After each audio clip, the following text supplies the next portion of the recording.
Hello दोस्तों, तो आप सुन रहे हैं वीरान दो एक सांप की कहानी। आपका इस चैनल में स्वागत है। चलिए चलते हैं कहानी की ओर। बहुत समय पहले एक छोटे से गांव के किनारे एक घना जंगल था। इस जंगल की एक खासियत थी, वहाँ एक पुराना और खंडहर हो चुका शिव मंदिर था। इस मंदिर के बारे में कहा जाता था कि वहाँ एक भूत या जहरीला नाग रहता है। गाँव के बुजुर्ग बताते थे कि वह नाग साधारण नहीं था, बल्कि वह मंदिर के खजाने की रक्षा करता था। जिस किसी ने भी खजाने की खोज की, वह नाग के जहर का शिकार हो गया और कभी लौटकर नहीं आया। गांव के लोग उस मंदिर के पास जाने से डरते थे।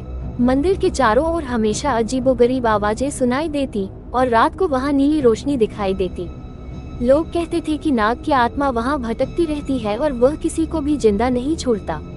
यह अफवाह धीरे धीरे पूरे गांव में फैल गई और मंदिर के पास जाना तो दूर, लोग उस दिशा में देखना भी बंद कर देते। लेकिन गांव में एक लड़का था जिसका नाम अर्जुन था। वह साहसी और निडर था। वह इन कहानियों पर विश्वास नहीं करता था और उसे हमेशा ये जिज्ञासा रहती कि मंदिर में ऐसा क्या है जिसे लोग इतना डरते हैं। एक दिन उसने ठान लिया कि वह मंदिर जाकर सच का पता लगाएगा। उसने अपने दोस्तों से कहा, मैं उस मंदिर में जाऊंगा और देखूंगा कि वहाँ सच में कोई भूतिया नाग है या सिर्फ लोगों की कहानियां हैं। उसके दोस्तों ने उसे रोकने की कोशिश की, लेकिन अर्जुन का मन बना हुआ था। रात का समय चुना क्योंकि लोग कहते थे कि नाग सिर्फ रात में दिखाई देता है। उसने अपनी एक छोटी सी मशाल ली और मंदिर की ओर चल पड़ा। जैसे जैसे वह मंदिर के करीब पहुंचता गया, हवा में अजीब सी ठंडक और डरावनी आवाजें बढ़ती गईं। लेकिन अर्जुन ने हार नहीं मानी और मंदिर के अंदर प्रवेश कर गया। मंदिर अंदर से और भी ज्यादा डरावना था। वहाँ जगह जगह धूल और मकड़ियों के जाले थे। अचानक अर्जुन को एक हल्की सी नीली रोशनी दिखाई दी। वह चौंका, लेकिन फिर उसने साहस जुटाया और उस रोशनी की ओर बढ़ा। जैसे ही वह रोशनी के पास पहुंचा, उसने देखा कि सामने एक विशाल नाग कुंडली मार कर बैठा है।